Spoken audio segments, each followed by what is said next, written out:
Hi, I'm Michael Sorrell, and I'm the president of Paul Quinn College in Dallas, Texas. And Paul Quinn College is unique because we exist to solve the problems of the day. At Paul Quinn College, our overriding goal, the vision that we have for our institution, is to be the place that advances the work of eradicating intergenerational poverty. In short, we are trying to end poverty. Lots of schools in higher education talk about being vessels for ending poverty and how education is so important. We think education is important. We think money is better in this quest. So instead of striving to have our graduates be lifelong learners, we are striving to have them be lifelong earners. We also stand for this idea that the values of an institution are essential to the experience that the students have.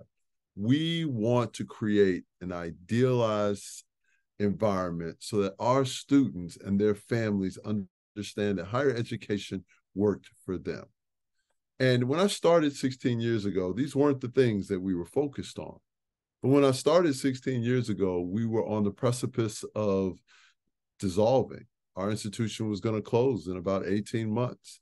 And as I sat in my office on many a late night and thought about what made us have the right to exist, to go forward, to educate people in a way that gave them hope and allowed them to achieve their dreams. Lots of times when institutions are underperforming, they just think they have a right to exist. They have a right to continue forward. You have to earn that right. And so when I asked myself, what could we do? What could we be? The answer was very simple to me. It was, let's fight the fights that the people we love most need fighting. And the community we served were people who were from under-resourced communities. We invest in the Pell Grant populations, the people that America has not worked well for, the people that scarcity has defined their lives. And if your life is defined by the inability to do simple things simply, then you need an example. You need a place where you can go and not be made to feel as an outlier, but instead to be made to feel as if the place has been constructed for you, your unique needs, and your quest to become something better than you and your family have ever been. So when we thought about that, we thought, well, how do we begin to communicate this idea? And I thought about what values would we need to have. And the first value was what has turned into our institutional ethos, and that is we over me.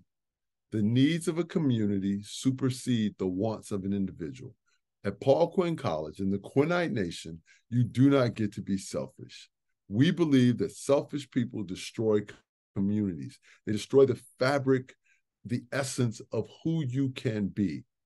And we do not stand for it. Then we looked around and said, well, we need a pathway for helping people understand what it really means to embrace a life of we over me. And we came up with the 4 Ls of Quinnite Leadership. And we tell people, number one, leave places better than you found them. Leave places better than you found them. This is a simple credo, and you can do it at each engagement. If you have a conversation with someone and you leave that person feeling worse than prior to your conversation with them, you did not leave this place better than you found it. In the Quinnites Nation, whenever someone leaves, whenever someone departs this earth, the greatest compliment that we can ever give them is to say, you left this place better than you found it. The second L is live a life that matters. When I was a 13-year-old freshman in high school at St. Ignatius College Prep in Chicago, I took a world history course, and they talked about Renaissance men and women, people who have done extraordinary things with their lives that allow them to be remembered outside of their time on this earth. And I thought I would love to be someone who was a Renaissance man, whose life mattered to the ages. To do that, you must do something. You must live a life that matters to someone other than yourself.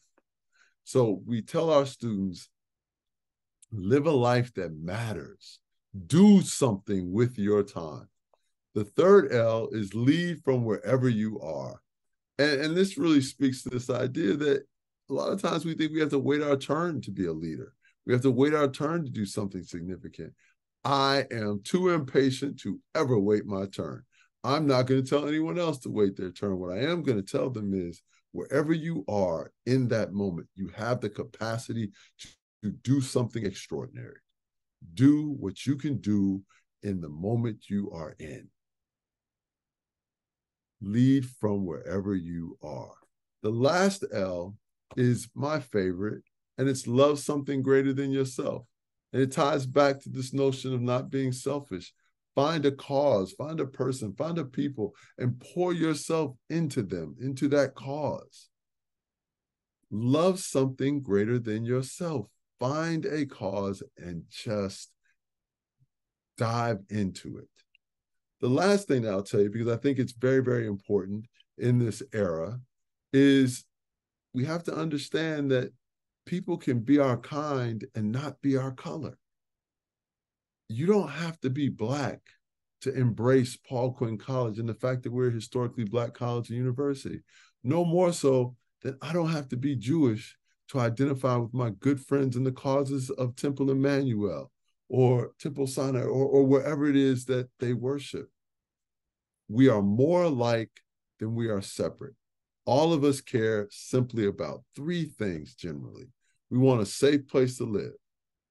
We want the ability to make enough money to care for our family. And when we have children, we want good places for them to go to schools. Those aren't white things. Those aren't Black things. Those aren't Catholic things. Those aren't Arabic things or Muslim things. Those are us things. You can be my kind and not be my color. Now, if you can pass all of that, you are welcome in the Quinnite Nation. You are welcome in Paul Quinn College. All we ask is you be willing to live a life that is of service to people who need it the most. We are proud to be a historically Black college and university, but we are even more proud to be one of the 5 most innovative schools in America, and we will not rest. We will not shut our eye until we have achieved our goal of eradicating poverty. Thank you.